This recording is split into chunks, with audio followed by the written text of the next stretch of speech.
ओम नमः सिद्धेभ्यः जय श्री ओम नमः सिद्धेभ्यः जय श्री ओम नमः सिद्धेभ्यः। मंगलम भगवान वीरो मंगलम गौतमो गणी मंगलम कुंद कुंदाद्यो जैन धर्मोस्तु मंगलम। सर्वमंगल मांगल्यम सर्व कल्याण कारकम प्रधानम सर्वधर्माणां जैनम जयतु शासनम। जैनम जयतु शासनम जैनम जयतु शासनम। मैं आपको स्क्रीन शेयर करता हूँ।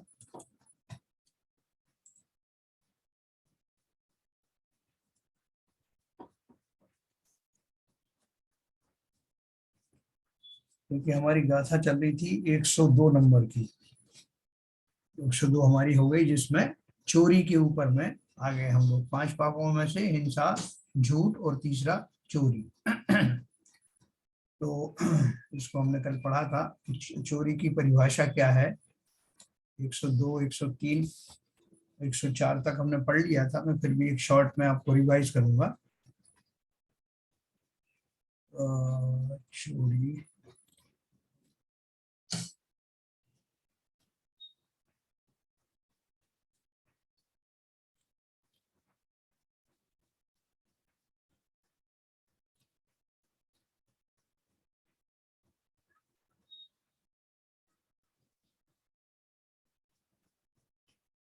चोरी प्रकट रूप से हिंसा है, अपन ने दिया था।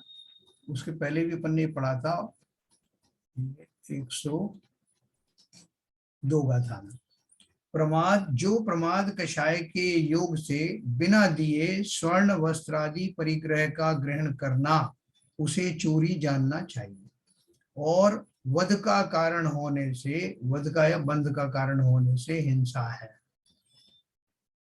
यत् प्रमत्त योगात अवितीर्णस्य परिग्रहस्य ग्रहणम तत् स्तेयम प्रत्ययम च सैव हिंसा वधस्य हेतुत्वात्। प्रमाद के योग से बिना दिए हुए स्वर्ण वस्त्रादि के परिग्रह का ग्रहण करना चोरी कहलाता है। स्वर्णाधिक वस्तु को स्वामी की आज्ञा के बिना चुरा लेना, भुला लेना, पड़ी हुई उठा लेना, जबरदस्ती ले लेना अथवा जिस जिस प्रकार बिना दिए ले लेना चोरी है। और वही चोरी हिंसा है, क्योंकि अपने तथा परजीव के प्राणघात का कारण है। देखो, ये तो बहुत स्थूल परिभाषा है। यहाँ तक कि मंदिर से कोई पुस्तक वगैरह आपको लेना है तो चुपचाप से उठा के ले आए कि साहब मेरा भी अधिकार है इसमें, मंदिर में। ऐसा नहीं करना। अगर वहां व्यवस्था है तो रजिस्टर में लिखने की, तो रजिस्टर में लिखना। और या किसी व्यक्ति को कहना कि ये मैं फला फला चीज लेके जा रहा हूँ, किसी को साक्षी मान करके, और वो कहे कि हाँ ठीक है कोई बात नहीं, तब लेके जाना कि मैं लौटा दूंगा इस भाव से। तो इसमें तो यहाँ ये तो बहुत मोटी हिंसा अपन सब जानते हैं। अपने को चोरी करने का भाव हुआ, वह भाव हिंसा है। और जो कोई अपने को चोर जान ले तो प्राणों का वियोग करे, वही द्रव्य हिंसा अपन ने कल पढ़ा था। और जिस जीव की वस्तु चोरी गई, उसे जो अंतरंग पीड़ा हुई, वही उसकी भाव हिंसा है। और उस वस्तु के निमित्त से उस जीव के द्रव्य प्राण पुष्ट थे, उन पुष्ट प्राणों के नाश होने से उसके द्रव्य प्राण पीड़ित हुए, वही उसकी द्रव्य हिंसा है। इस प्रकार चोरी करने से चोरी करने वाले की तथा जिसकी चोरी हुई है उसकी द्रव्य और भाव दोनों प्रकार की हिंसाएं होती हैं। इसमें आप प्रश्न उठा सकते हैं कि भाई जिसने चोरी की उसके जो भाव हिंसा तो समझ में आ गई कि ठीक है उसके भाव खोटे हुए, लेकिन उसकी जो है द्रव्य हिंसा कैसे हुई? तो माल तो उसने दूसरे के लेके आया ना।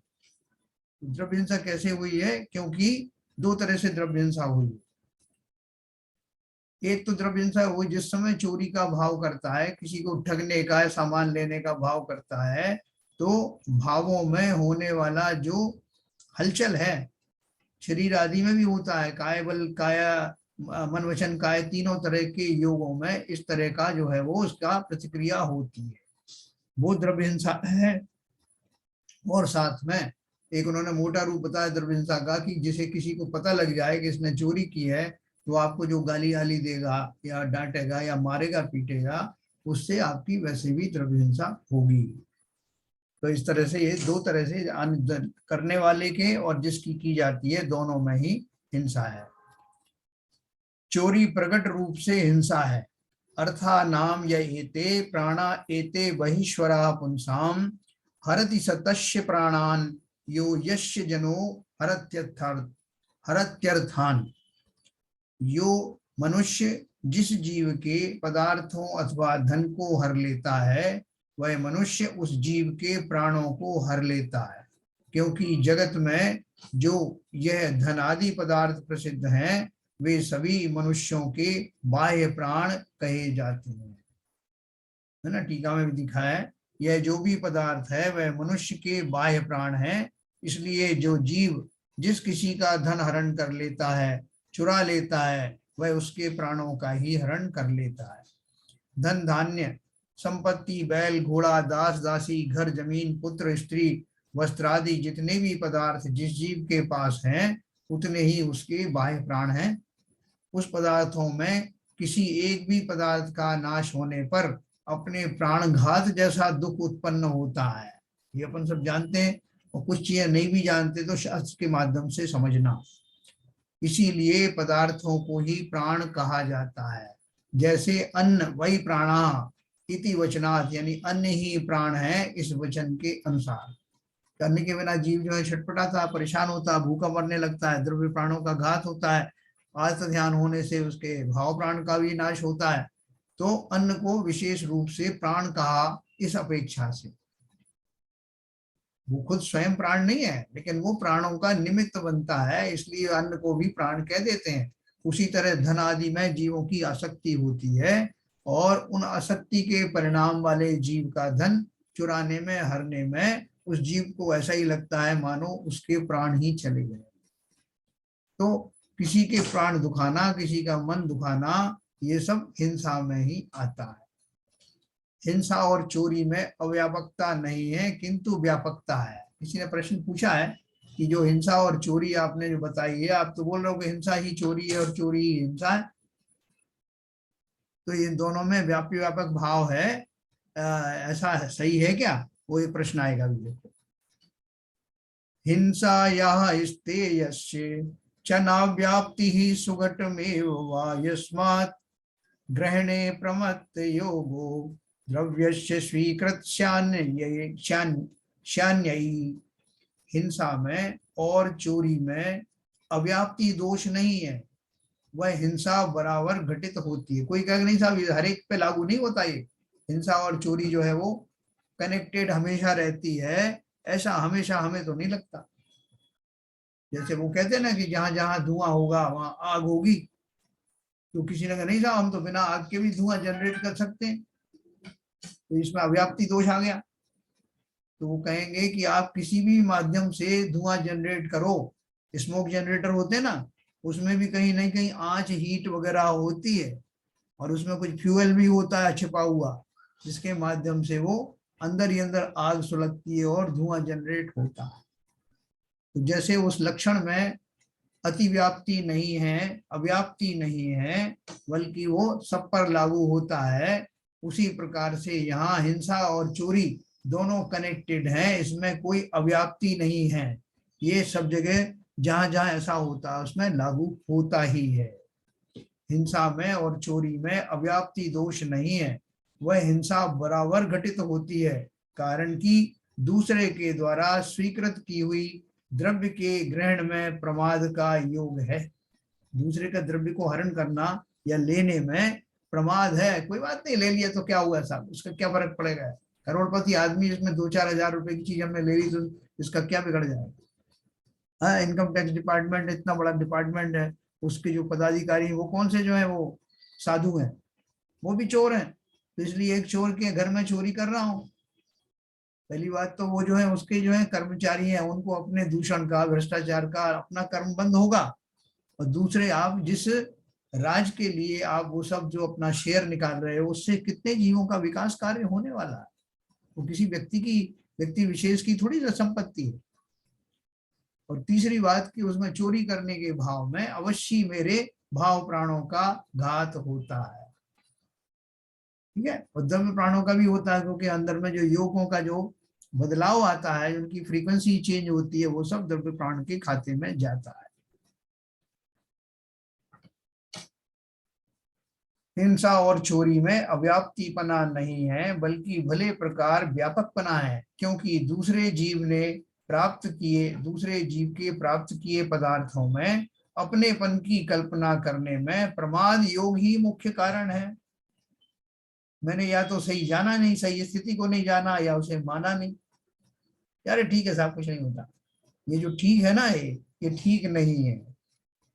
यदि किसी जीव को किसी काल में जहां चोरी है वहां हिंसा ना हो तो अव्याप्ति दूषण हो सकता है, किंतु प्रमाद बिना चोरी बनती नहीं। हाँ? ये बोल रहे हैं कि अगर ऐसा ऐसा हो, यदि किसी जीव को किसी काल में जिस समय जहां चोरी है वहां हिंसा ना हो तो मान ले कि अव्याप्ति दूषण हो सकता है, लेकिन ऐसा होता नहीं, क्योंकि प्रमाद के बिना चोरी होती नहीं। प्रमाद का नाम ही हिंसा है और चोर में प्रमाद अवश्य है ही। इसलिए ऐसा सिद्ध हुआ कि जहां जहां चोरी है वहां वहां अवश्य ही हिंसा है। देखो, प्रमाद का अर्थ सिर्फ एक असावधानी मत रखना या आलस्य मत रखना। प्रमाद बहुत व्यापक है। राम प्रमाद में जो वस्तु जैसी है उसको ना जानने का भाव, या जैसी है वैसी ना मानने का भाव, या जानते हुए भी उसको झुटला देने का भाव, ये सब प्रमाद के ही लक्षण है। कोई आपको समझाए भी तब भी आप नहीं मान, अरे ठीक है साहब क्या फर्क पड़ता है, ठीक है आपकी बात भी सही है, लेकिन हमको ऐसा भाव आया कि इसके पास इतना पैसा धन पड़ा हुआ है, एक करोड़पति के घर में गए, एक चम्मच तो उठा के ले ही जा सकते हैं ना। तो वो चम्मच ले जाने, भले ही वस्तु छोटी या बड़ी क्यों ना हो, लेकिन जो आपके भाव हैं, भावों में तो उसी तरह की तीव्रता पाई जाती है। चोरी के भाव चोरी के भाव, वस्तु के छोटे बड़े होने से थोड़ी फर्क पड़ता। तो हिंसा और चोरी में अति व्याप्तपना भी नहीं है, अव्याप्ति भी नहीं है कि उनमें लागू नहीं होता, और अति व्याप्ति भी नहीं है कि उसके अलावा भी कोई जगह ऐसी है जहां पर ये लागू होता हो नियम। तो उन्होंने उसका प्रश्न बताया है।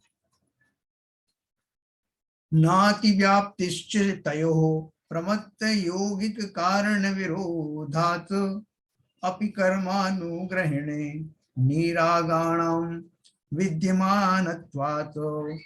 और वीतरागी पुरुषों के प्रमत्त योग रूप एक कारण के विरोध से द्रव्य कर्म नो कर्म की वर्ण कर्म वर्गणाओं को ग्रहण करने में निश्चय से चोरी की अनुपस्थिति से उन दोनों में अर्थात हिंसा और चोरी में अति व्याप्ति भी नहीं है। देखो किसी ने क्या बात कही है, गाथा नंबर 105 है ना ये।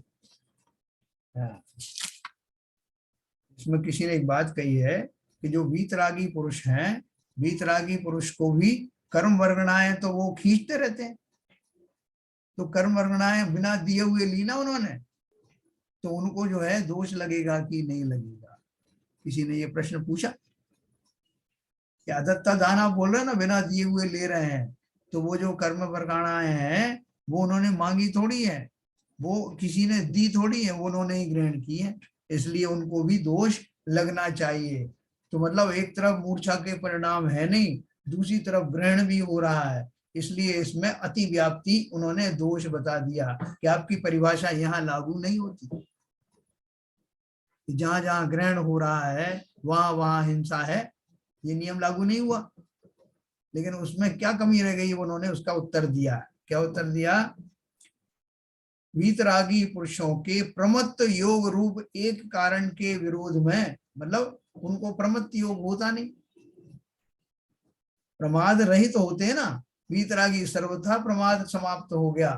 प्रमत्त योग रूप एक कारण के विरोध से द्रव्य कर्म नो कर्म की कर्म वर्गणाओं को ग्रहण करने में निश्चय से चोरी की अनुपस्थिति से उन दोनों में अर्थात हिंसा और चोरी में अति व्याप्ति भी नहीं है।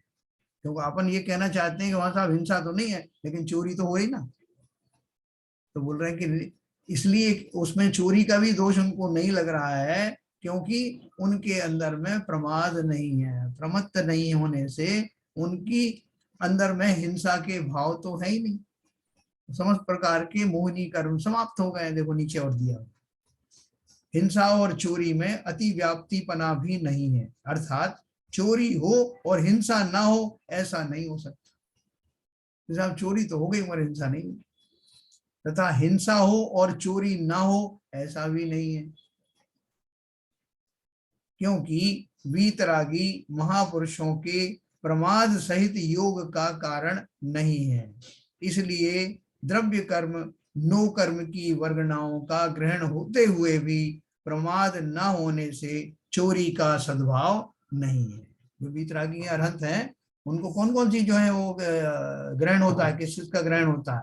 उनका शरीर है तो इसलिए नो कर्म वर्गणाओं का भी ग्रहण होता है, और उनके असाता कर्म या साता कर्म का भी जो ग्रहण होता है छूटता रहता है, तो उसका भी संयोग है ना मुख्य कर्मों में। तो वो दोनों ही कर्म नो कर्म और द्रव्य कर्म दोनों का ग्रहण उनको चलता रहता है। इसलिए किसी ने ये प्रश्न उठाया कि उनको दोष लगेगा कि नहीं, तो उन्होंने क्या जवाब दिया कि भावार्थ में देखिए, बिना दी हुई वस्तु का ग्रहण चोरी है। वीतरागी अरहंत भगवान के कर्म नो कर्म के वर्गणाओं का ग्रहण होता है, और वे वर्गणाएं किसी की दी हुई नहीं है, वहां उनके चोरी का प्रसंग आता, परंतु प्रमाद और योग बिना चोरी नहीं कहलाती, है ना। प्रमाद योग है वही हिंसा है, इसलिए अति व्याप्तिपना नहीं है। तो बोल रहे हैं कि आप बोलते कि साहब किसी की बिना दी हुई ली है इसलिए चोरी का प्रसंग आता, लेकिन उसमें क्या क्वालिफाई किया है कि प्रमाद और योग बिना चोरी नहीं कहलाती, है ना। योग क्या है? आपके मनवचन काय के जो योग है वो द्रव्य योग और भाव योग दोनों के से मिले से जनरेट होते हैं। प्रमाद और योग के बिना चोरी नहीं कहलाती। कोई धन आपको पटक के चला गया आपके सामने, जैसे वो मुनिराज थे ना, वो एक राजा शनि की कथा में आती है कि उनके बेटे ने वो थोड़ा वो छल के द्वारा कोई धन कहीं से लेके आया और उसको उनके मुनिराज के पीछे डाल दिया, और बाद में लोगों ने उनको ही चोर मान लिया। तो सेठ ने जो उनका भक्त था, बाद में मुनि राज को थोड़ी उसका दोष लगा, कोई उनके आगे पीछे कुछ पटक के चले जाओ तो उनका दान थोड़ी हो उनको दे के गए या उन्होंने मांगा था। इस तरह से ऐसे, जबकि जब तक आपको प्रमाद और योग ना हो, मन में ऐसे भाव ना हो, तब तक चोरी का दोष नहीं है। यदि हिंसा प्रमाद बिना चोरी हो सकती हो तो अति व्याप्ति दोष आता, परंतु वह तो वहां है नहीं। अतः यह बात सिद्ध हुई कि जहां चोरी है वहां हिंसा है, इसलिए अव्याप्ति नहीं, और जहां हिंसा नहीं वहां चोरी भी नहीं, तथा जहां चोरी नहीं वहां हिंसा भी नहीं। इस वास्ते अति व्याप्ति नहीं, इसलिए चोरी हिंसा रूप ही है ना। उन्होंने कैसे कैसे इसको सिद्ध किया कि जब जब चोरी होगी, चोरी की परिभाषा बता दी। चोरी किसे कहते हैं? मैंने बताया प्रमाद और योग सहित ऐसे भावों का होना ही चोरी है। जहां प्रमाद और योग नहीं है तो वहां चोरी हुई नहीं, जहां चोरी नहीं हुई तो हिंसा भी नहीं हुई। तो इसलिए ये क्वालिफिकेशन, अतः यह बात सिद्ध हुई कि जहां चोरी है वहां हिंसा है, और चोरी किसे कहते हैं अपन ने पढ़ लिया, इसलिए अव्याप्ति नहीं हुई, और जहां हिंसा नहीं वहां चोरी भी नहीं। ठीक है, आपने साहब सामान तो ले आया किसी का भी, बोले साहब मैंने इतना सब सामान ले लिया लेकिन किसी की हिंसा नहीं हुई। किसकी हिंसा नहीं हुई? ना मेरी हुई ना दूसरे की हुई। जब हुई नहीं है तो आप मुझे चोर क्यों ठहरा रहे हो? स्वभाव सकता ना। लेकिन जिसमें दो तीन जो मुख्य कारण है, प्रमाद और अंतरंग में होने वाले कषाय भाव, वो दोनों मौजूद होने पर आपको वो चोरी ही कहलाई। जब भी आप हेरा फेरी भी करोगे तो वो चोरी ही है, कहते हैं ना, चोर चोरी से जाए पर हेरा फेरी से ना जाए। लोगों के मन में ऐसे भाव होते हैं कि मैं देखूं, कुतूहल तो करूं, चोरी करना तो मैंने छोड़ दिया है, लेकिन इनका सामान सूट के उधर रख दूं, उनका इधर रख दूं, जब वो परेशान होंगे तब बहुत आनंद आए। तो इसी के लिए कहा कि चोर चोरी से जाए हेरा फेरी से ना जाए। तो ऐसा करने में उसके भावों में क्या हुआ? प्रमाद था, अपने भावों के प्रति असावधानी थी, लोगों को किस तरह का नुकसान होगा ये वो सोचना नहीं चाहता था जानते हुए भी, ये सब प्रमाद था। अंदर में वैसे ही जो है मन वचन काय की प्रवृत्तियां हो रही थी, उसमें मृषानंद रूपी रौद्र ध्यान के परिणाम भी छुपे हुए थे, इसलिए वो हेरा फेरी भी चोरी ही है। अपन सोचते हैं इसमें कोई दोष नहीं, अवश्य लगता है। तो चोरी भी नहीं, तथा जहाँ चोरी नहीं वह हिंसा भी नहीं, इस वास्ते अतिव्याप्ति नहीं, इसलिए चोरी हिंसा रूप ही है। ये आप लोग ध्यान रखना, अभी अपन डिस्कस करेंगे, कुछ भी प्रॉब्लम हो आपको तो। चोरी के त्याग का प्रकार, देखो अपन को मुख्य बात से मतलब है, इतना अपन ने फार्मूला पढ़ा कि चोरी और हिंसा में सीधा सीधा संबंध है। और लोगों के जीवों के प्राण होते हैं, द्रव्य में होते हैं, उनके धन आदि में होते हैं, अन्न में होते हैं, और उसको उन प्राणों से विमुख करना, अर्थात किसी भी तरह से उनके सामान को ट्रांसफर करना, उनको दुख पहुंचाना, और स्वयं के भाव पूर्वक, स्वयं के भाव बिगड़े बिना वो काम होता नहीं। इसलिए हर प्रकार की हिंसा चोरी ही है, हर प्रकार की चोरी हिंसा ही है। चोरी के त्याग का प्रकार, देखो हम त्याग कैसे कर सकते हैं, किसकी चीज का त्याग किया जा सकता है, और हम किस किस का त्याग करेंगे। असमर्था ये कर्तु निपान तो यादि हरण विनिवृत्तिम तैरपि समस्तम परम नित्यम दत्तम परित्याज्यम। जो जीव दूसरों की कुआ, बावड़ी आदि जलाशयों का जल इत्यादि ग्रहण करने के त्याग करने में असमर्थ है, उन्हें भी अन्य सर्व बिना दी हुई वस्तुओं के ग्रहण करने का त्याग तो कर देना ही योग्य है। देखो वो जो था ना, वो पुररवा भील था ना, महावीर स्वामी का जीव था शायद, उसने वो कौए के मांस का त्याग किया था ना। तो कौए के मांस का त्याग करते समय उसने ये बोला था कि बाकी सब तो मैं मांस खाता रहूंगा, क्योंकि मेरी तो ये मेरा चर्या, दैनिक जीवनचर्या का ही एक हिस्सा है, कि मैं तो आदिवासी हूँ, मैं भील हूँ, उसके बिना तो मेरा गुजारा होता नहीं। लेकिन मुनिराज के कहने पे उन्होंने एक मांस छोड़ दिया था, कौए का मांस, अर्थात उससे बाकी सबका निपटा हुआ नहीं दिख रहा था, लेकिन उसने एक का प्रण कर लिया कि इसको मैं इसको निभाऊंगा। ऐसे ही यहाँ कहा जा रहा है कि कुछ चीजें जो आप अवॉइड नहीं कर सकते, जिनमें आप नियम नहीं ले सकते, चलो उसकी बात छोड़ दो, लेकिन जहां आपका काम उनके बिना चल सकता है, उनको तो संकल्प पूर्वक छोड़ दो। इसलिए उन्होंने क्या लिखा, दूसरों के कुआं, बावड़ी आदि जलाशयों का जल, कई बार पहले लोग पर्सनली बनवाते थे कुएं वगैरह, बावड़ी वगैरह तो लोग कोई भी जा करके ले आते थे उसमें से पानी, वो भी माइंड नहीं करते थे, वो बात अलग है। लेकिन है पर का, और अपन छोड़ भी नहीं सकते, कि पहले के जमाने में इतने साधन भी नहीं थे कि घर घर में नल हो।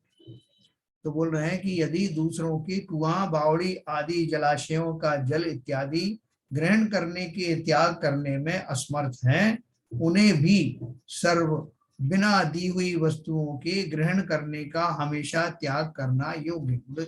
ऐसा नहीं सोचना कि भाई साहब जब मैं कुएं का पानी उठा ला सकता हूँ, नदी का पानी ले जाता हूँ, और तो बाकी की और चीजें दूसरों के बिना दिए क्यों नहीं ले जा सकता हूँ। तो भी बोल रहे हैं जैसे जल आपका जो है जीवन है, जल एक सब जगह से बह रहा है, एक कुएं बावड़ी किसी ने बनवाई है, तो उसमें अगर आप उनका त्याग करोगे तो रोज रोज आप याचना करना पड़ेगा, और नहीं मिला पानी तो प्यासे रहना पड़ेगा, भूखे रहना पड़ेगा। इसलिए वहां आपका त्याग नहीं हो सकता। मुनिराज को तो उसका भी त्याग होता है, लेकिन अगर आप नहीं कर सकते ग्रस्त होने के नाते, तो कम से कम और जो चीजें हैं मेजर, उनका तो कर ही सकते हो। कुएं का पानी लेने में या बावड़ी का पानी लेने में या इस तरह की सार्वजनिक चीजें लेने में तो किसी व्यक्ति विशेष को ऐसा कष्ट भी नहीं होता, लेकिन जहां उनको कष्ट होता है उन वस्तुओं का त्याग तो अपन कर ही सकते हैं, करना भी चाहिए। अभी देखो टीका दी उन्होंने उसकी, जो जीव पीने रूप कुआ, नदी, बावड़ी आदि के जल से लेकर मिट्टी आदि वस्तुओं जो सामान्य जनता के उपयोग के लिए होती हैं के ग्रहण का त्याग करने में अशक्त हैं, उन्हें भी हमेशा दूसरों के द्वारा दी हुई वस्तुओं के अलावा अन्य समस्त वस्तुओं के ग्रहण का त्याग करना चाहिए। भावार्थ है, चोरी का त्याग भी दो प्रकार से है, एक सर्वथा त्याग और दूसरा एक देश त्याग है ना, एक देश में ना पार्शियल।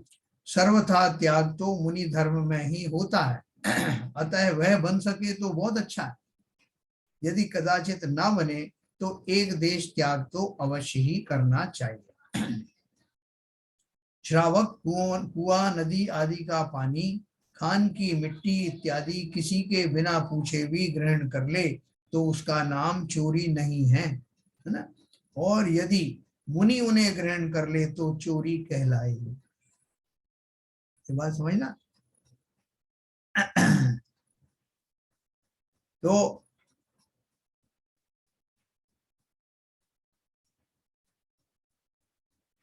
श्रावक कुआं नदी आदि का पानी खान मिट्टी आदि नहीं किसी से पूछे भी नहीं, तो वो क्योंकि उनका मालिक प्रत्यक्ष में कोई दिखाई हो देता नहीं है। लेकिन जो मुनिराज है, मुनिराज को उसको भी बिना दिए नहीं लेते। कुएं का पानी या कहीं का भी पानी कोई लाके दे देगा तो लेंगे, अपने हाथ से अन्न आदि भी लेते नहीं। ये दिगंबर साधुओं की विशेषता है ना। कुछ हमारे कुछ पंथ हैं जो उनमें लोग जाते हैं, घर घर जाते हैं और वहां जो भी पड़ा हुआ होता है उसमें से ले आते हैं, चाहे वो बाजार का हो चाहे कहीं का हो, और वो बिना पूछे हुए उसमें से ले जाते हैं। श्रावक तो खाली खड़ा रहता है, वो ना तो ये कहता कि ले लो, ना ये कहता कि मत लो, क्योंकि उसने मान लिया कि इनकी भूमिका में ऐसा ही आहार की इनकी व्यवस्था है कि आपको जो मर्जी आए लेके चले जाओ। तो वो वास्तव में अदत्ता दान ही है एक तरह से, क्योंकि दिगंबर मुनि तो आप लाख मिन्नतें करते हो, पड़गाते हो पूरी श्रद्धा से, आहार भोजन जलपान शुद्ध है करके आप 3 बार बोलते हो, नमोस्तु करते हो, पूरा विनय करते हो, तब आपका जो वो ग्रहण करते हैं। पानी भी आप जो है देते हो तो लेते हैं, मांगते नहीं कि भाई साहब प्यास लगे आई बीच में लेके आ जाओ, है ना। तो भोजन के समय में ही जो जितना होता है वो करते हैं। तो यदि मुनि उन्हें ग्रहण कर ले तो चोरी कहलाएगी। जैसे परिग्रह का भी अभी आने वाला है, उसमें आप देखना। तो ये हमारा इस प्रकार से हिंसा, झूठ, चोरी 3 हमने पापों के बारे में पढ़ा। चौथा पाप पढ़ करके फिर अपन डिस्कस करेंगे। चौथा पाप है कुशील, या मैं इसको अभी आपको अनम्यूट करता हूँ, थोड़ा डिस्कस करते हैं, फिर ये समय बचेगा तो कुशील की बात करेंगे।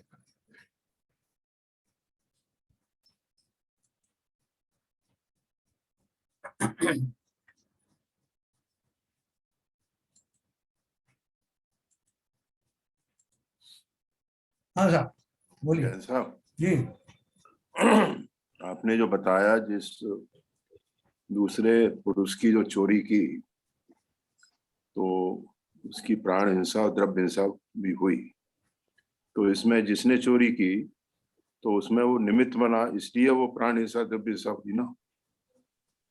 नहीं, कौन निमित्त बना? जिसने चोरी की। हाँ, नेचुरली चोरी करने से वो निमित्त बना ना उसके प्राणों की हिंसा में, द्रव्य प्राणों की हिंसा। बिल्कुल। अगर अगर अगर वो जीव समता भाव रखता और समता भाव रख के उसकी प्राण हिंसा और भाव हिंसा और द्रव्य हिंसा नहीं होती, तो उस स्थिति में क्या होता?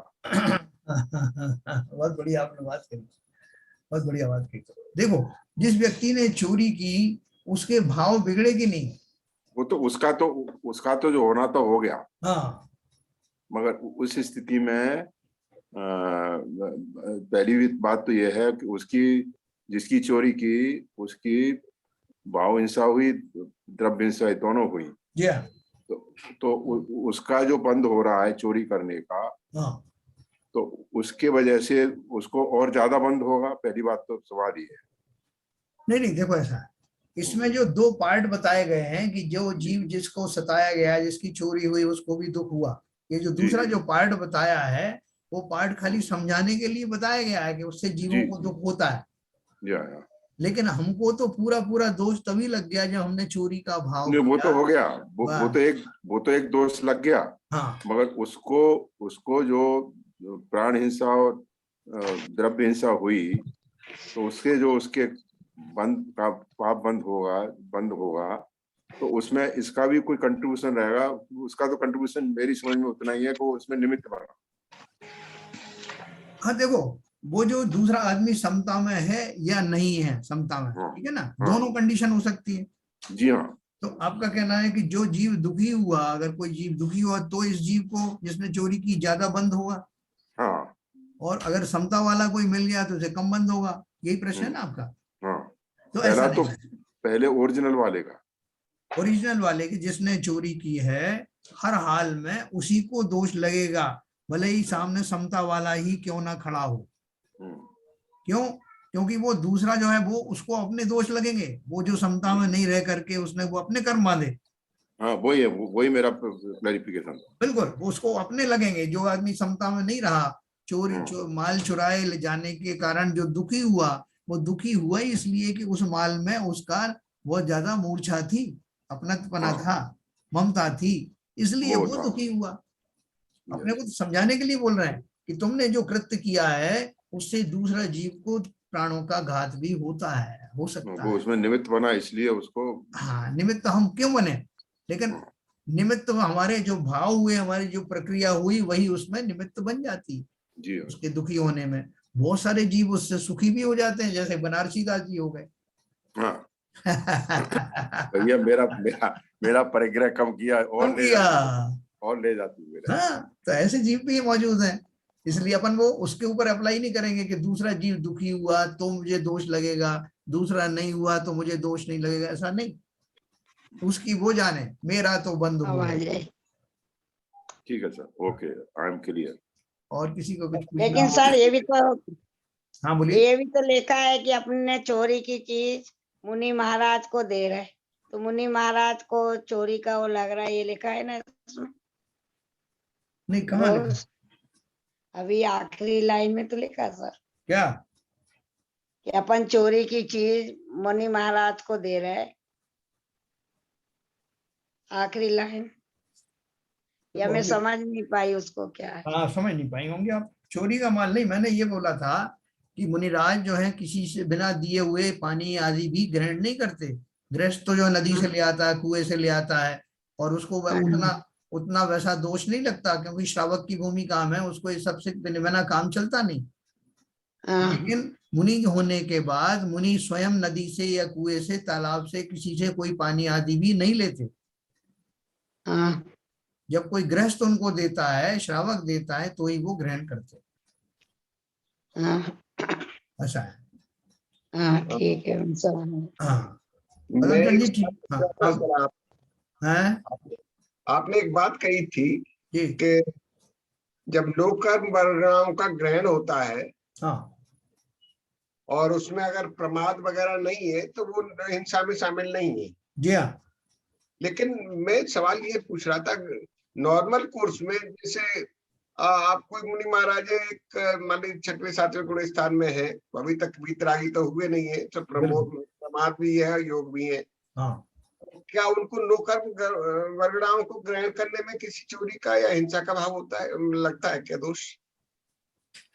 देखिए ऐसा है, 6वें गुण स्थान में अप्रमत्त दशा होती है, सॉरी प्रमत्त दशा होती है 6वें गुण स्थान। प्रमाद वगैरह रहता है, प्रमाद का सद्भाव वहां पाया जाता है। तो अभी जैसे मान लीजिए कि मैं आहार ग्रहण करता हूं। अपन आहार क्यों ग्रहण करते हैं? कि जिससे मुझे आहार, वास्तव में आहार तो नौकर्म वर्गणाओं का ही होता है। जो भोजन आदि है उनके माध्यम से वो परमाणु नौकर्म रूप ही परिणमित होते हैं, और उनसे मेरी क्षुधा दूर होती है, मेरी शारीरिक दुर्बलता समाप्त होती है, और मैं अपने स्वास्थ्य का लाभ महसूस करता हूँ। ऐसे संतुष्टि के भाव तो वो 6वें गुण स्थान में लेने वाले, आहार लेने वाले को भी किंचित होते हैं। तो जितने होते हैं उन भावों को, क्योंकि वो नॉर्मल स्वाभाविक भाव से भिन्न है, इसलिए उनका भी कहीं ना कहीं दोष तो लगता है। ये तो अजीब सी चीज हुई, सब में सांस ले रहा हूं तो हवा ले रहा हूं उसमें चोरी। ये हमारी जो अभी अपन क्या है, कुछ चीजें तो छोड़ सकते हैं, कुछ नहीं छोड़ सकते। इसीलिए सप्तम गुण स्थान में जब मुनिराज जाते हैं तो उनको आहार लेने की संज्ञा ही नहीं होती, आहार संज्ञा होती नहीं।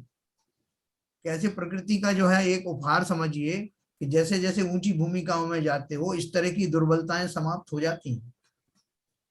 और तो जो आहार आदि आप ले रहे हो, वही बाई एंड लार्ज आपको लेना पड़ रहा है। जैसे मैंने आपको शेर की उदाहरण दिया था ना, कि शेर शिकायत करने पहुंचा भगवान के पास कि आपने मुझे सिंह का रूप दिया है, क्रूरता मुझे प्रदान की है, और मैं मांसाहार के बिना जीवन यापन कर नहीं सकता हूं, तो अब मुझे दोष क्यों लगना चाहिए? पर्याय ही आपने ऐसी दी है। तो उसका उत्तर क्या है? उसका उत्तर यह है कि उसने जो पूर्व में कर्म किए थे, हिंसा के परिणाम जो किए थे, उसके पैकेज में उसको ये पर्याय मिली है, जिसमें और जो जो हिंसा होगी वो भी उसके खाते में जाएगी। उसी प्रकार से जीवों को जो शरीर आदि मिला है, वो शरीर आदि के माध्यम से होने वाली जितनी भी हिंसा है, उनका सूक्ष्म कहिए या जैसा भी कहिए बंद अवश्य होता है। नहीं, बंद बंद होना तो एक अलग चीज है सर, लेकिन उसका फिर दोष तो हिंसा में शामिल हो गया ना फिर। हाँ, तो बंद तभी तो हुआ ना, जो दोष लगता है उन्हीं का तो बंद होता है। और देखो उसमें एक मुख्य बात क्या है कि जैसे मैंने आपको एग्जांपल सहित बताया कि अगर मेरे भाव ऐसे हुए, मैं उसमें आनंदित हो रहा हूँ उन क्रियाओं में, तो मेरा उसके अंदर में राग पड़ा हुआ तो दोष लगता है। लेकिन उन्होंने बताया ना कि जो बीतरागी का उन्होंने क्यों उदाहरण दिया, 10वें गुण स्थान में उनका लोभ कषाय भी समाप्त हो जाती है। उसके बाद बीतरागी होते हैं 13वें गुण स्थान में, वहां किसी भी प्रकार का कोई उनको अच्छा बुरा नहीं लगता कि ये कर्मण प्रगणाएं आ रही हैं जा रही हैं, उससे कोई मतलब नहीं उनको, मैं स्वस्थ हो रहा हूँ कि नहीं, शरीर में वो नौकर मरनाएं फिर भी आ रही हैं, लेकिन उनका कोई लेना देना ना होने से, उनका प्रमाद योग समाप्त हो जाने से वहां चोरी का दोष नहीं लगता।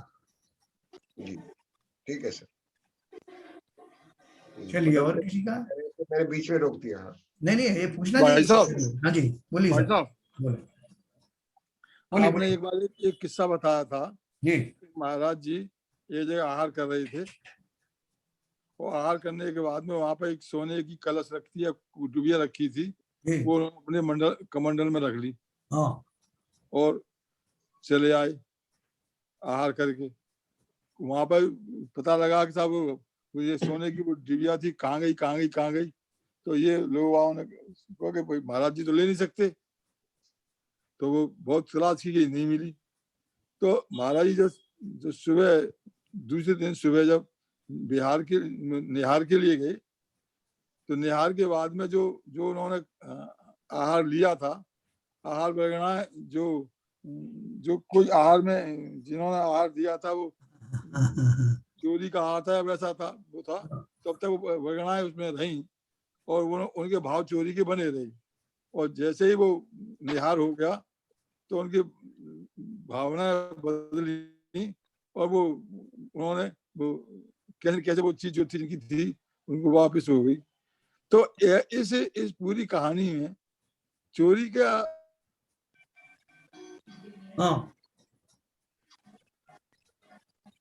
वो जो हिंसा का जो देखो ऐसा है बाबू जी, ये जो क्षणिक हमारे जो कर्मों का जो उदय आता है ना, पूर्व कर्मों का उदय आने से वो वैसा निमित्त बनते हैं और उस तरह के भाव भी जीवों के बदलते हैं, इसमें कोई शक नहीं।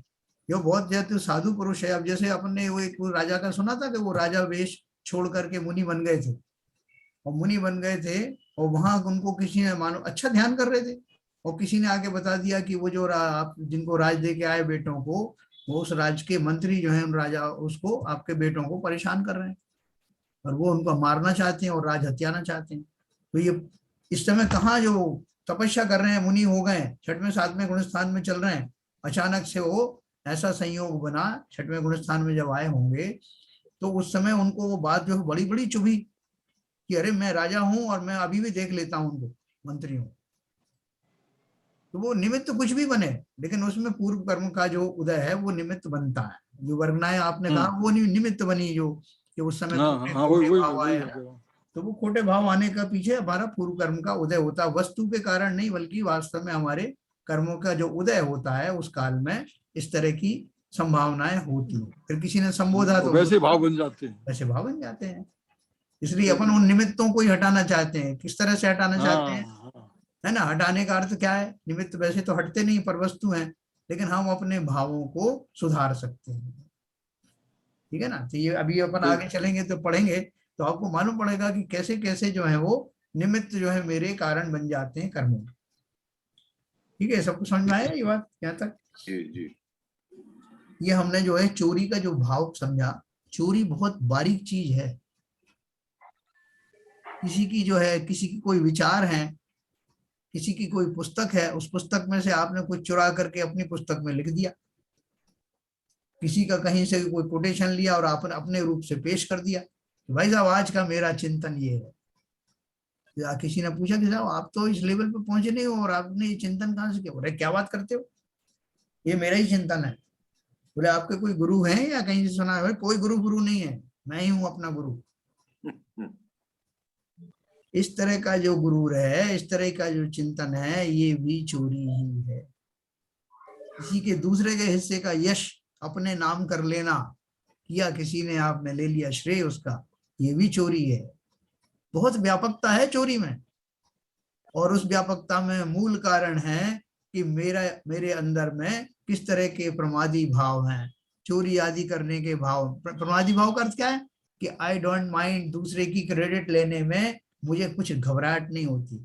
कोई लोग कहते हैं ना भगवान से तो डरो, काहे का डरना है, उन्होंने लिखा था, हमने लेके आके पढ़ दिया, उसमें क्या है, बोल दिया कि हमारा है। यानी मैं मानने को भी तैयार नहीं कि ये गलत चीज है। ये है प्रमाद। ऐसे प्रमाद के वश, और मेरा नाम होगा, मैं गुरु का नाम बता दूंगा कि वहां से सुना है तो उनका नाम हो जाएगा। लेकिन ऐसा आदमी बड़ा भ्रम में है। अगर मैंने अपने गुरु का आदर सहित किससे मैंने सुना है, उनका आख्यान किया, लोगों को बताया, तो दो तरह की श्रद्धा उस सामने वाले को बढ़ेगी। न केवल मेरे गुरु के प्रति बल्कि मेरे प्रति भी कि ये कितना सरल व्यक्ति है, इसने जैसा का तैसा बताया। उस गुरु को भी धन्यवाद है जिसने इसको शिक्षा दी, और इसको भी जो इतना सरल हृदय। डबल फायदे हैं। जबकि आप अगर अपना जबरदस्ती बहुत थोप रहे हो ये मेरी है, तो सामने वाला व्यक्ति जान भी रहा है कि इसकी नहीं है, सुन भले ही रहा हो, तो आपका जो है सम्मान बढ़ने वाला नहीं। इसलिए छद्म अवस्था का, इस तरह की चोरी आदि करने का, भावों की चोरी होती है, बहुत जबरदस्त होती है। किताबों की लोग रॉयल्टी लेते हैं, इसीलिए लेते हैं कि लोग कोई अपनी किताब के रूप में पेश ना कर दें। दूसरे ने कुछ आविष्कार किया, आपने पेश कर दिया। दूसरे की कहीं प्रशंसा हो रही है, आपने उसकी प्रशंसा का लाभ ले लिया। चोरी है ना। वो त्रिलोक मंडन हाथी वाले जीव ने यही तो किया था। जो उनसे पहले जो मुनिराज आए थे, इनका चातुर्मास हुआ था और सब लोगों में उनके प्रति श्रद्धा हो गई थी, जय जयकार हुई थी। जब वो चले गए तो ये दूसरे मुनि आए और इनको वो गलती से लोगों ने वही मुनि समझ लिया और वैसे ही आदर सत्कार दिया। तो ये समझ गए कि यार ये भूल बस ऐसा कर रहे हैं, तो करने दो ना, अपना क्या जा रहा है, अगर आदर सत्कार मिल रहा है तो क्या दिक्कत है। ये भाव, और इस भाव के फलस्वरूप चूंकि ये मायाचारी के रूप में हुआ, ये प्रमाद मायाचारी भी उसमें शामिल है, इसलिए मर करके तिरंज गति में हाथी बने। क्योंकि तपस्या की थी तो विशेष हाथी बने, त्रिलोक मंडन हाथी के नाम से प्रसिद्ध हुए, जिसने बहुत उजाड़ किया पूरी नगरी में एक बार, और फिर भरत के पास आकर के शांत हुए, क्योंकि भरत और वो मुनिराज का जीव एक बार स्वर्ग में साथ साथ रहे थे। पूरी कथाएं चलती, बहुत बढ़िया बढ़िया। सर आपने जो दृष्टांत सुनाया है जी, अभी जो वार्तालाप किया है, उसे मुझे लगता है चोरी के भाव भी हुए, असत्य के भाव भी हुए, हिंसा तो हो ही रही है। आई डोंट नो कौन कौन से तरह के भाव है। मायाचारी हुई आदमी जन साहब। है। हाँ हाँ हाँ हाँ, तो ये सारे देखो स्वभाव से जरा भी डेविएट होना हिंसा है। जी, इसमें सारे कृत्य आ गए सर। इस दृष्टांत में सारे कृत्य आ गए, आपने बताया। जी, तो देखो जो हम हैं वो हम हैं, किसी को बनावटी रूप से पेश क्यों किया जाए। बिल्कुल, ये सब चोरी के भाव हैं। अंदर से तो कहते हैं मुख में राम बगल में छुरी। ये सारे जो परिणाम हैं, मायाचारी जो है प्रमादवश ही होती है। ये सारे में हिंसा में मूल कारण प्रमाद ही है। मायाचारी ये सब जो चीज है, लोक कषाय आदि सारी कषाय कनेक्टेड है एक दूसरे से। नहीं कषाय कनेक्टेड है, लेकिन सवाल ये है कि ओके ठीक है, सब जब कोई चोरी के भाव करता है तो करता है। हाँ हाँ, नहीं वो चोरी का जो भाव करता है, आप सोचो उसके पीछे मंतव्य तो होगा ना, कुछ चोरी करके क्या करना चाहता है। नहीं तो चोरी करने वाला जीव हमेशा यही सोचता है कि उसको मान मिलेगा, प्रतिष्ठा मिलेगी, होता लेकिन उल्टा है। सही कहा। तो लोग चोरी करने के लिए जितनी भाव बनाना, प्लानिंग करना और सब ये उसको मतलब क्रियान्वित करते तक, इसमें सारे ही आ जाते हैं। मायाचारी भी आ जाएगी, सब सारे कृत्य आ जाएंगे। यस, लेकिन चीज तो ये है कि मैंने सब कुछ पा लिया। यस, वो भी आ गया, मान आ गया, मान भी आ गया, लोभ कषाय भी आ गया है, उसकी प्राप्ति का जो लोभ है वो भी आ गया है ना, ये सब कुछ आ गया। और उस व्यक्ति के प्रति इनडायरेक्टली द्वेष भी है। भाई साहब बहुत पैसा है इनके पास, अगर मैंने थोड़ा सा ले लिया तो क्या बिगड़ गया। क्या हो गया? इन्होंने भी घूस, ये सब चीजें जब होती है जब आदमी चोरी करते समय सोच रहा हो। आजकल तो चोरियां करते हैं तो वो उनकी ऐसे प्रैक्टिस में आ जाती हैं, जैसे हम गाड़ी चलाते हैं। गाड़ी चलाने में सोचना पड़ता है क्या कि किधर मोड़ना है, कौन सा गियर दबाना है, कौन सी बटन दबाने हैं। ऐसे ही आजकल चोरी जो है रग रग में बस गई है। तो हम लोग समझते भी नहीं है कि किस काम में चोरी हो रही है, किस में नहीं हो रही है। सही कहा आपने, संस्कार इतने प्रबल हो जाते हैं। बिल्कुल बिल्कुल। उसी के लिए तो बाबूजी, बाबूजी वो चोरी करने की जो गाड़ी तो चल रही है, एक ही गाड़ी है और रोड पे चल रही है, मगर चोरी तो एक ही जगह थोड़ी होती है। अलग अलग जगह, अलग अलग अवस्थाओं में, अलग अलग स्थानों पे, अलग अलग समय में होती है, अलग अलग उसकी प्लानिंग होती है। तो उसमें भाव तो बदलते ही हैं, एक से भाव नहीं रहा है। वो सबकॉन्शियस माइंड से चोरी नहीं होती है भाई। चोरी हमें होती है। भाई साहब देखो, हमारे तुम्हारे जो स्वभाव है, हमारे नहीं, मैं बात संस्कार उसकी हैं, कर रहा उसके हूँ हिसाब से हम सोच सर। सकते हैं, लेकिन जिनके बाबूजी, यहाँ ऐसा हो रहा है। मैं प्रोफेशनल चोरी की बात कर रहा हूँ, प्रोफेशनल मर्डरर की बात कर रहा हूँ। वो भी करते हैं तो वो हर चीज की प्लानिंग, हर चीज का भाव हर तरह के बनते हैं। सबकॉन्शियस माइंड से गाड़ी चलती है, मगर चोरी सबकॉन्शियस माइंड से नहीं होती है। इतना जरूर है वो एक्सपर्ट हो जाते हैं चोरी करने में, तो प्लानिंग उनकी फटाफट हो जाती है। हर एक्ट उनका जो होता है उसमें सारी क्रियाएं आती हैं। नहीं देखो शिवजन साहब, हम वो ये कहना चाह रहे हैं बाबू जी कि एक बार चोरी के संस्कार पड़ जाए, हाँ, संस्कार पड़ने का अर्थ ये है कि उसको किसी भी तरह की चोरी करने में कैसा भी भय या चिंतन करने की महसूस ना हो। नहीं तो एक मिनट सुनिए। तो जब ऐसी दशा जब हो जाती है किसी व्यक्ति की, तो उसको जो उसका विवेक समाप्त हो जाता है। वो भले ही नई चोरी करे तो नई प्लानिंग करेगा, लेकिन उसका जो भय था ना वो समाप्त हो गया हर तरह से, कि मैं कैसी भी चोरी करूं मैं कर सकता हूँ, करना चाहिए। तो वो तो फिर विवेक तो खत्म हो ही गया। विवेक की बात है, बात वही मेरा मतलब था। सर ऐसा है, अब ये चोरी की बात कर रहे हैं, मैं आज के जमाने में देखो हम लोग जो है उस पे अपने जो मैसेज व्हाट्सएप पे इधर से उधर फॉरवर्ड करते हैं, उसमें भी हम इंटेलेक्चुअल प्रॉपर्टी राइट समझ सब चोरियां चल रही हैं। हाँ बिल्कुल सही कह रहे हो, चोरियां चल रही हैं। मैंने पहले भावों को सोचा, मन में लाया, तो ये मैसेज मेरा हो गया। हाँ यस, देखो आपने बहुत सही कहा। अब उसमें किसी ने मेरे मैसेज के ऊपर अंगूठा नहीं दिखाया, तो मेरा मान भंग हो गया। हाँ, मैं देखता हूँ उसमें से मेरी इस बात पे किस किसने अंगूठा उठाया, वो तो मेरा मित्र है। और पहले के जमाने में अंगूठा दिखाने का मतलब दुश्मन होता था ना। श्रीमान एक बात वो बताऊं, जब बात चली है तो एक बात सुन लो। व्हाट्सएप पे कोई मैसेज आया बढ़िया, उनने अपना नाम लिख दिया नीचे उस मैसेज के नीचे। अब आपको वो मैसेज बहुत अच्छा लगा, आपने कहा ये बहुत अच्छा मैसेज है, ये हमें अपने ग्रुप में कहीं डालना चाहिए, अपने किसी प्रिय के किसी जो नियर एंड डियर उसको जाना चाहिए। तो वो क्या करेगा, पहले उस नाम को हटाएगा। उस नाम को हटाकर या तो अपना नाम लिखा है या बिना नाम के भेज देगा। और बिना नाम के डालता है तब भी वो समझा मैं चोरी नहीं कर रहा। बिना नाम के डाल रहा है वो, लेकिन यहाँ भी उसके दूसरे की जो मैसेज है उसको इसका नाम हटा करके, जब गुरु का नाम हटा करके गुरु का नाम छिपा लिया, जिसका ओरिजिनल मैसेज है उसको उसका नाम अलग कर दिया और भेज दिया। अब वहां से जो आपको मिल रही है, अंगूठे दिखाई जा रहे हैं, आपकी प्रशंसा हो रही है, अरे क्या मैसेज भेजा है, अरे क्या बात है बाबूजी, आपने तो कमाल कर दिया। अब ये सब क्या है इसमें, क्या न तो मैं सोच रहा हूँ मेरे भाव नहीं सर, उसमें बाबूजी उसमें शायद अगर स्पेसिफिक आप व्हाट्सएप की बात करें तो अगर ओरिजिनल किसी और ने क्रिएट किया है और आप उसको फॉरवर्ड करते हैं तो वो क्लियर आता है this is forwarded message.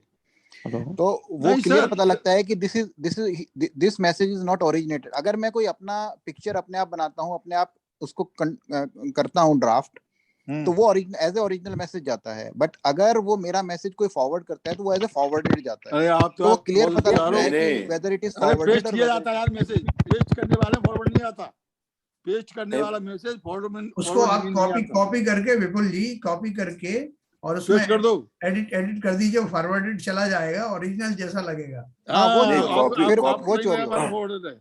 Copy करके उसमें 1-2 सेंटेंस अपने मिला दो तो वो उसकी ओरिजिनलिटी भी आपने खत्म कर दी। देखा चोरी करने के तरीके, देखा आपने कितने लोगों ने बताया आपको। नहीं, जो मतलब जो कंफ्यूजन है वो ये है कि उसकी कॉपी तो हो सकती है ना, एडिट तो हो सकता है ना। देखो इन सब भावों में हमारी लोभ है ना, कहीं नहीं कि लोग मुझे लोग लाइक करें। हम कितने भाई साहब कितने एक्सपर्ट हैं, हम कितने एक्सपर्ट हैं, वो जानते हैं हाँ। चोरी करने के तरीके जानते हैं, कैसे की जाती है, हाँ। कैसे सब ये सब क्या है, ये सब संस्कार है भरे पड़े हैं। वो तरीके मान कषाय में आ गया और मैं पॉपुलर हो जाऊं, लोग मुझे लाइक करें, बिल्कुल वो जो लोग कषाय में आ गया। देखो वास्तविकता तो यही है, भले ही हम अपने आप को बहुत होशियार और बहुत समझ रहे हो कि भाई हम तो हमारे बराबर कोई नहीं, हमने स्वाध्याय बहुत स्वाध्याय करते हैं, बहुत धर्म की किताबें पढ़ते हैं, बहुत अभिषेक करते हैं, बहुत मंदिर जाते हैं, ये सब चीजें हैं, ये होते हुए भी हम कहाँ तक किस स्तर पर हैं ये हम स्वयं जानते हैं या हमारे भाव जानते हैं। सर यहाँ पे थोड़ा सा क्लैरिफिकेशन। हाँ बोलिए। एक मेरा संशय है, जो संस्कार बनने की बात होती है, संस्कार कभी कॉन्शियस लेवल पे नहीं रहते, वो सबकॉन्शियस लेवल पे जाते ही जाते हैं, तभी वो संस्कार बनते हैं। तो अगर हमारा कोई संस्कार बन गया है या प्रोफेशनल कोई चोर बन गया है, इसका मतलब वो कॉन्शियस लेवल पे काम नहीं कर रहा है, ये सबकॉन्शियस लेवल से ट्रांसमिट हो रहा है कॉन्शियस लेवल में, तब ये काम होता है। तो जो संस्कार बनने की बात है वो तो सबकॉन्शियस लेवल पे ही होनी चाहिए मेरे हिसाब से। हाँ वो सही कह रही हो, वही वाली बात तो कह रहे हैं। 1 मिनट बाबू। हाँ बिल्कुल आपकी बात जो है वो संस्कार लेवल की तो सही है, लेकिन अभी किसी ने मान लो पहली बार चोरी करना शुरू किया, जैसे अपन ने एक कहानी सुनी थी ना बचपन में कि एक माता थी, उसका बेटा जो है स्कूल में से पहली बार रबर जो है चुरा के ले आया, तो उसकी माँ को उसने बताया कि मैंने अपने साथी के हाथ से उठा के ले आया। माँ ने कुछ नहीं कहा। दूसरी बार वो पेंसिल भी ले आया, तब भी माँ ने कुछ नहीं कहा, वो मुस्कुराती रही। करते करते वो बच्चा जो है वो पक्का चोर बन गया, और एक दिन उसकी चोरी पकड़ी गई तो उसको सजा दी गई कि इसकी जो है नाक काट दी जाए। तो उस बच्चे ने कहा कि मेरी नाक काटने से पहले मेरी माँ की नाक काटो, जिसने मेरे ये संस्कार बनने दिए। प्रोफेशनल मतलब वो बना बाद में ना, जब उसके सबकॉन्शियस लेवल में चला गया। नहीं आप जो कह रहे हैं मैं वही उसी की पुष्टि कर रहा हूँ कि अगर पहले दिन ही उसे रोक दिया जाता तो वो उसकी जो नहीं बनता, उसकी जो एफर्ट था वो जो सबकॉन्शियस माइंड में नहीं जाता। जी जी जी, जो आपने कहा बिल्कुल सही कहा, जो गहरी आदतें होती है ना डीप, उन्हीं को संस्कार कहते हैं। जी जी, और ये सबकॉन्शियस से ही ट्रांसमिट होती है कॉन्शियस में, तब ये एक्शन में आती हैं। जी हाँ, take it for granted. Okay sir, okay sir, okay. अब यही तरीका सही है, ये मान के चलते हैं फिर आगे। हाँ बिल्कुल, उसमें जिसको कहते हैं जब तक आपको वो आपकी हरकतें डिविडेंड देती रहती हैं तब तक आप सुधरते नहीं हो। मैंने पहले भी यही किया था, इसमें बहुत फायदा हुआ था। जब उनसे नुकसान होने लगता तब आदमी को थोड़ा झटका लगता है। नुकसान क्या है, फायदा क्या है? एक बार अगर आदमी जेल हुआ है तो उसे डर लगता है। अब एक बार हो ही आया जब जेल, तो एक बार हुआ है, 2 बार हुआ, तो अब उसे जेल से क्या डराना यार। अब एक बार चोरी कर ली, 2 बार चोरी कर ली, अब चोरी से क्या डर यार। तो देखिए ये सब तरह की लोगों की वो है, हकीकत है कि किस हद तक उनको उसमें उतना रस आता है कि उन सजाओं के बावजूद भी वो सुधरना नहीं चाहता। जेल से निकलने के बाद में और बड़ा अपराध करना चाहता है, क्योंकि वहां उसको लगता है कि ये तो कुछ भी नहीं, इसके मुकाबले में जो फायदा होगा वो ज्यादा होगा। ऐसे भाव सहित जीव जो है वो उस तरह के जुर्म करता चला जाता है, और एक दिन उसके परिणाम स्वरूप वो एक्सट्रीम उसके दंड को भोगता है, नरक आदि में जाता है। ठीक है सर, तो चलिए हमारी बात आज समाप्त करते हैं। कल जो है अपन अगला वाला पाप, हिंसा, झूठ, चोरी, फिर कुशील करें, कुशील के बारे में अपन कल पढ़ेंगे। अभी अपन जिनवाणी स्तुति करते हैं। मिथ्यात्म नाश वे को ज्ञान के प्रकाश वे को पापा परुभाष वे को भानु सी बखानी है। छहो द्रव्य जानवे को बंध विधि भानवे को स्वरूप छानवे को परम प्रमाणी है अनुभव बताए वे को जीव के जताए वे को काहू ना सताए वे को भव्य और यानी है जहाँ तहाँ तार वे पार के उतार वे को सुख विस्तार वे को यही जिनवाणी है हे जिनवाणी भारती तो जपू दिन रैन जो तेरी शरणा गहे सो पावे सुख चैन जा वाणी के जानते सूझे लोकालो सो वाणी मस्तक धरूं सदा देत हूँ धूप। जिनवाणी माता की जय। नमस्कार।